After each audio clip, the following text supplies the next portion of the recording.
सोते रहे, अगर हम यही खाती पीती जिंदगी गुजारते रहे, हमारे ईमान के अंदर कोई हलावत और शिंगारी और हरारत नहीं हुई तो यही होगा। हमारे कितनी मुस्लिम बच्चियां हैं जो हिंदुओं के साथ भाग जाती हैं, भाग नहीं जाती बल्कि भाग के उल्टा माँ बाप पे केस करती हैं कि ये वो लोग हैं जो हमको वापस लाना चाहते हैं, हम आना नहीं चाहते। उन्हें दरअसल प्यार और मोहब्बत नहीं दिया, ऐसा ताल्लुक और ऐसा किरदार घरों में पेश किया कि बेटी कहती है कि ये बाप कहने के लायक नहीं, ये माँ कहने के लायक नहीं, मैं भागती हूँ, हिंदू ही सही लेकिन घर से छुटकारा मिला तो बस से मुझे काफी है, क्योंकि इस घर के माहौल ने मुझे तंग करके रख दिया। वजह यह है कि तुमने इस्लामी माहौल अपने घरों में पेश नहीं की। जो इस्लाम बाप कहता है उन उसूलों पर चलते और वो मोहब्बतें बेटी को देते, जो माँ कही जाती है उसका नमूना वो पेश करती माँ, तो फिर माँ बाप को छोड़कर कोई दीवानी नहीं है जो एक लौंडे के पीछे भाग जाए। हम अपने घरों को इस्लामी बनाने के लिए तैयार नहीं है मेरे भाइयों, हम अपने घरों की इस्लाह नहीं चाहते हैं। अगर ये हालत ऐसे ही बाकी रही और हिंदुस्तान का यही माहौल रहा, फिर तो याद रखो मुस्लिम बच्चियां हमारे हाथों से गई, मुस्लिम बच्चे हमारे हाथों से गए और उन्हें एहसास तक भी न होगा उन्होंने क्या प्यारा दीन छोड़ के क्या है फरार इख्तियार की, जो दुनिया में भी बर्बाद कर देने वाली, आखिरत भी बर्बाद कर देने वाली है।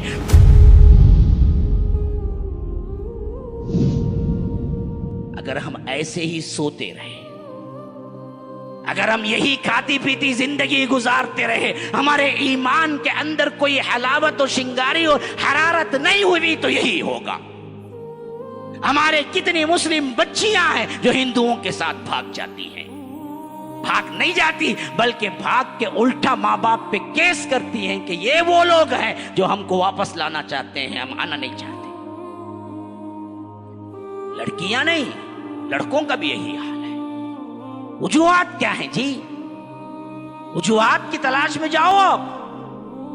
माँ बाप ने उन्हें कभी कुरान सुनाया नहीं, समझाया नहीं, पढ़ाया नहीं, सिखाया नहीं, दिलों के अंदर अजमत खुदाबंदी बिठाया नहीं, उन्हें दरअसल प्यार और मोहब्बत नहीं दिया।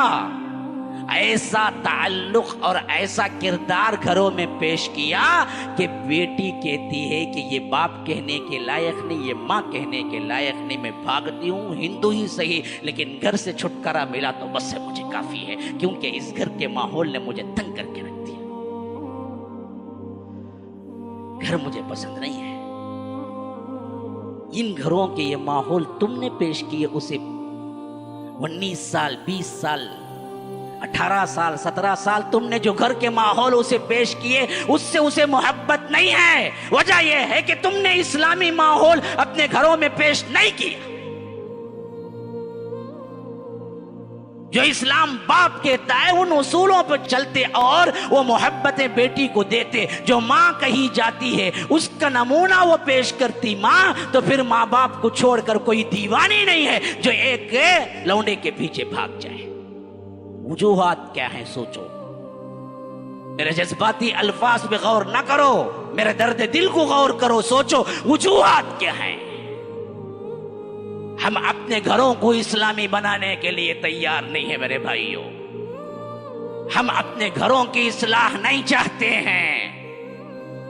अगर ये हालत ऐसे ही बाकी रही और हिंदुस्तान का यही माहौल रहा, फिर तो याद रखो मुस्लिम बच्चियां हमारे हाथों से गई, मुस्लिम बच्चे हमारे हाथों से गए और उन्हें एहसास तक भी न होगा उन्होंने क्या प्यारा दीन छोड़ के क्या है फरार इख्तियार की, जो दुनिया में भी बर्बाद कर देने वाली, आखिरत भी बर्बाद कर देने वाली है। वहां जहन्नम का ईंधन है, यहां भी अगर जहन्नम नहीं तो जहन्नम से कम माहौल भी नहीं मिलेगा, क्योंकि एक गैर मुस्लिम ले जाता है बर्बाद करने के लिए, आबाद करने के लिए नहीं। 1-2 साल रखता है, उसके पेट में अपना बच्चा देता है और उसे बेयारो मददगार सड़क के किनारे بھیک منگنے کے لیے کہیں چھوڑتا ہے، غائب ہو جاتا ہے۔ ایسے سینکڑوں واقعات بالکل تاریخی ثبوت کے ساتھ میں دے سکتا ہوں۔ یہی حالت ہو رہی ہے اور ہم بیٹھے ابھی بھی تماشائی بنے ہوئے ہیں۔ تو یاد رکھو، ایسے تماشائی لوگوں کے لیے، انسانوں کے لیے اللہ کے پاس کوئی نتیجہ نہیں ہے، بلکہ اللہ بھی حالات کے سپرد کر دیتا ہے۔ انہی کے بارے میں فرمایا کہ نسوا اللہ فنسیہم، یہ اللہ کو بھلا دیے، اللہ نے بھی ان کو بھلا دیا۔ جاؤ، تمہارے حالات پہ ہم رحم نہیں کریں گے، تم نہیں پلٹو گے، تم سدھرو گے نہیں، تم اصلاح کی نیت ہی نہیں رکھتے، تم سمجھتے ہی نہیں ہے، تم نہ خود پڑھتے ہو، نہ دوسروں کو پڑھاتے ہو، نہ اپنی بچیوں کو تعلیم دلاتے ہو۔ قرآن کریم کی تعلیم منبع ہے نور کا۔